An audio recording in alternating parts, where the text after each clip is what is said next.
Dans cet anniversaire, dans cette lettre que vous avez adressée à la presse, mais que la presse n'a pas souhaité diffuser, donc vous parliez des médias qui sont désormais contrôlés par des intérêts privés. Est-ce que vous pensez justement que ça, c'est une atteinte à la démocratie, le fait que les médias soient contrôlés par des groupes industriels, par des intérêts privés? C'est pas directement une atteinte à la démocratie, c'est un abus de l'utilisation de la démocratie par les gens qui en ont les moyens. Car après tout, vous, monsieur, vous pouvez créer un journal. Oui. Personne ne va vous l'empêcher. La démocratie est là, qui vous permet d'acheter un immeuble, d'acheter des presses, d'embaucher 250 journalistes et de faire un journal. Ça, c'est ça la démocratie. Le seul problème, c'est qu'il est probable, je ne veux pas être indiscret, mais il est probable que vous n'en avez pas directement les moyens. Donc c'est un abus c'est un abus de la démocratie. À partir du moment où on établit des libertés, il s'établit des situations dans lesquelles certains peuvent abuser de cette liberté. Et certains de ces groupes, ces groupes industriels, détiennent justement énormément de médias dans la presse écrite, oui, la radio, la télévision, oui, ce qui fait qu'un seul propriétaire détient parfois 60 à 80... Oui, c'est la situation actuelle et malheureusement l'opinion n'en a pas bien conscience. En fait, ce qui détient les médias, c'est une forme d'accord plus ou moins explicite, plus ou moins détaillé entre les propriétaires des médias et le gouvernement. Car après tout, pourquoi est-ce que les pouvoirs économiques ou financiers ont besoin d'influencer le public? Parce que nous sommes dans un système démocratique et que c'est le public qui finalement nomme le gouvernement. Par conséquent, il faut établir la liaison entre ces intérêts financiers, l'opinion publique et le gouvernement qui, théoriquement et dans une certaine mesure pratiquement, l'opinion publique a une influence directe sur le gouvernement. C'est un triangle. C'est pas uniquement le pouvoir financier, c'est le pouvoir financier plus le gouvernement qui ont besoin de convaincre et d'obtenir l'adhésion du public pour conduire des politiques. Est-ce qu'on peut parler d'une forme de propagande? Oui, c'est un état de propagande de fait. Si on revient à l'époque en 1943... On peut même prendre des exemples. Ça m'a frappé à une certaine période, je ne sais pas si c'est encore vrai.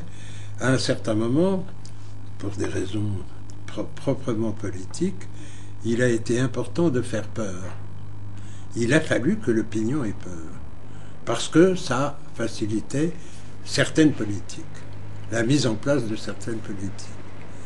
Alors qu'est-ce qu'on a constaté? On a constaté que la presse était pleine de crimes atroces, de développement judiciaire de ces crimes, mais plus important encore, la télévision.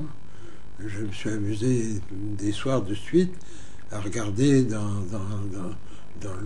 l'émission de 20 heures combien de sujets avaient comme résultat et probablement comme but de faire peur à l'auditeur. C'était largement majoritaire. C'est un petit peu moins marqué en ce moment, je ne sais pas très bien pourquoi, mais ça a été très très frappant. Le gouvernement veut établir une politique qui n'est possible que si, dans l'ensemble, l'opinion se sent agressée et a peur, et les médias servent à le faire. C'est clair, là. Et ça marche. Ça marche. Le téléspectateur dans son fauteuil en train de fumer sa pipe et de regarder le 20h, il voit défiler le viol d'une petite fille, la condamnation de brûleurs de voitures, et même s'il n'y croit pas tout à fait, quelque part, ça le pénètre. Là, il y a une espèce de démonstration claire dont les causes seraient à analyser.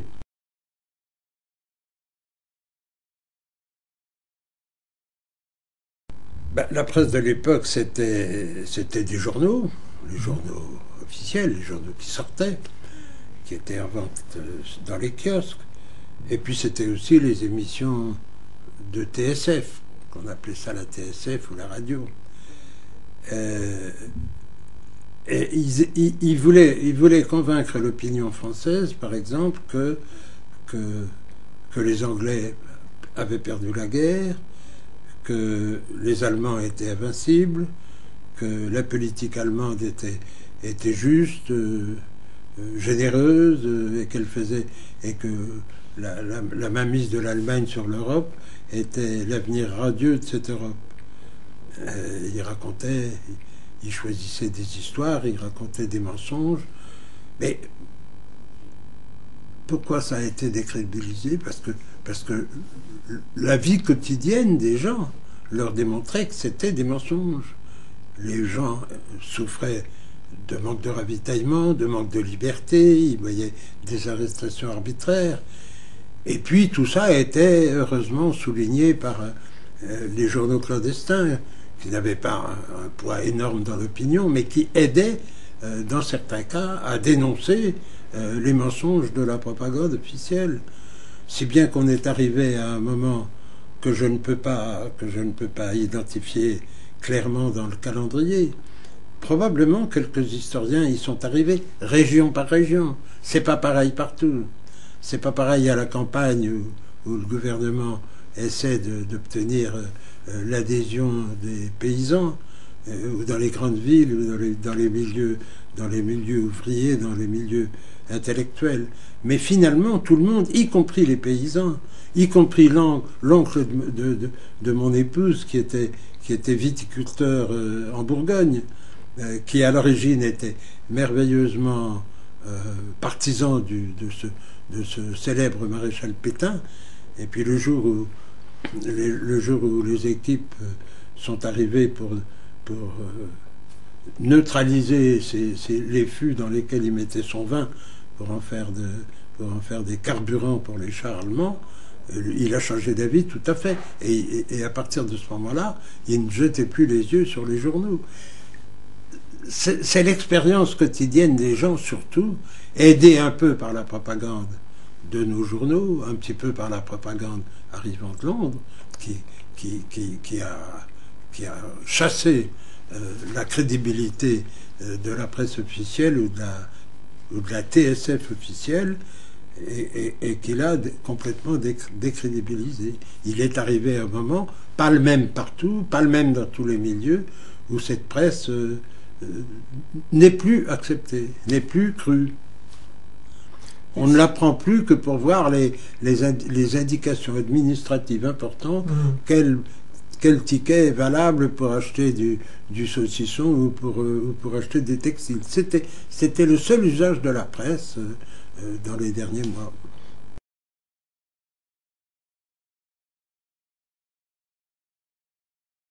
Nous disposons de moins de moyens pour décrédibiliser la presse qu'il n'en existait dans la société française en 43 ou 44, c'est évident. Donc il est encore plus important d'essayer d'expliquer pourquoi la presse est comme elle est, puisque les gens n'ont plus guère la possibilité de s'en apercevoir directement. Encore que quelques-unes des nouvelles de politique internationale nous obligent quand même à nous poser des questions sur la justesse absolue et définitive de la politique américaine, par exemple. Si la politique américaine s'égare au Vietnam ou s'égare au Proche-Orient, peut-être que le modèle américain n'est pas exactement... etc. Il y a quand même un début d'argumentation à faire valoir, mais qui peut le faire valoir? C'est un problème, ça. Il est de toute évidence très important pour les grands intérêts financiers ou économiques qui ont besoin de travailler étroitement avec l'État, qui ont besoin de l'État, il est évident qu'ils ont un grand intérêt à influencer l'opinion, puisque dans nos pays démocratiques, l'État a quand même quelque chose à voir avec l'opinion publique. Il y a de temps en temps des élections. Par conséquent, l'État peut être bousculé un peu par l'opinion. Donc il convient de préparer l'opinion à faire en sorte que l'État qui va contribuer à mettre en place ne soit pas contraire aux intérêts financiers. Par conséquent, si je dispose d'un grand pouvoir économique, financier, et si j'ai besoin de travailler avec l'État, je vais essayer d'influencer l'opinion. C'est ça qu'il faut essayer de faire comprendre aux gens. C'est très simple, c'est très évident. Personne ne peut le nier, même les propriétaires des journaux. Seulement, les gens ne se rendent pas compte de ça. Il y a quand même une certaine subtilité dans les relations entre la presse, l'opinion et le pouvoir politique.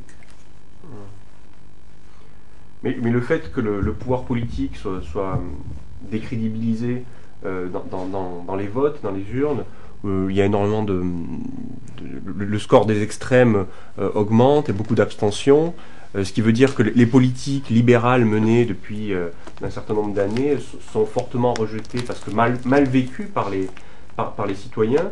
Est-ce que vous ne pensez pas aussi que les citoyens commencent à avoir un regard critique à l'égard des médias qui n'arrêtent pas de leur chanter les louanges du libéralisme? Si, vous avez raison. Vous avez raison, mais on peut aller plus loin et penser à ce qui s'est passé dans les pays socialistes. C'était la même chose. Oui. C'était exactement la même chose. Le pouvoir politique avait un contrôle encore plus direct et plus immédiat sur les médias. Et petit à petit, l'opinion a fini par ne plus croire ni aux médias ni au pouvoir politique. Autrement dit, il faudrait établir, mais quelle est l'autorité qui pourrait le faire? Un code de conduite des médias, ou développer autant qu'on peut l'esprit critique du lecteur, du téléspectateur, des utilisateurs de médias. C'est un phénomène qui est flagrant chez nous, qu'il était avant-guerre avec les 200 familles, le Comité des Forges, le journal Le Temps et bien d'autres journaux. Et puis aussi, au passage, dans les pays staliniens, c'était pareil.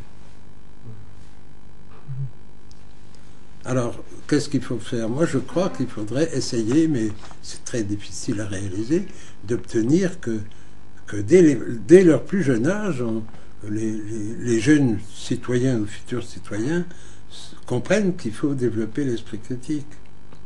Il faudrait peut-être s'attaquer à la presse de jeunesse. Je crois que la presse est décrédibilisée dans certains milieux qui sont avertis, qui sont militants. Chez vos amis, chez mes amis, etc. On lit la presse avec l'esprit critique. Même le Canard enchaîné. Mais c'est pas général. C'est pas général et finalement, la presse est dirigée par des gens intelligents. Je crois qu'ils, pour le moment, ils sont du bon côté de la ligne jaune et ils ont beaucoup de moyens pour y rester. Il ne faut pas se faire trop d'illusions là-dessus. La seule chose qu'on puisse essayer de faire, c'est de former les jeunes à l'esprit critique. Moi, je fréquente pas beaucoup de jeunes, j'en rencontre de temps en temps. C'est une des choses que j'essaie de leur transmettre. Ne croyez pas tout ce qu'on vous dit, ne croyez pas tout ce que vous lisez. Cherchez à comprendre pourquoi on vous le dit et pourquoi vous le lisez.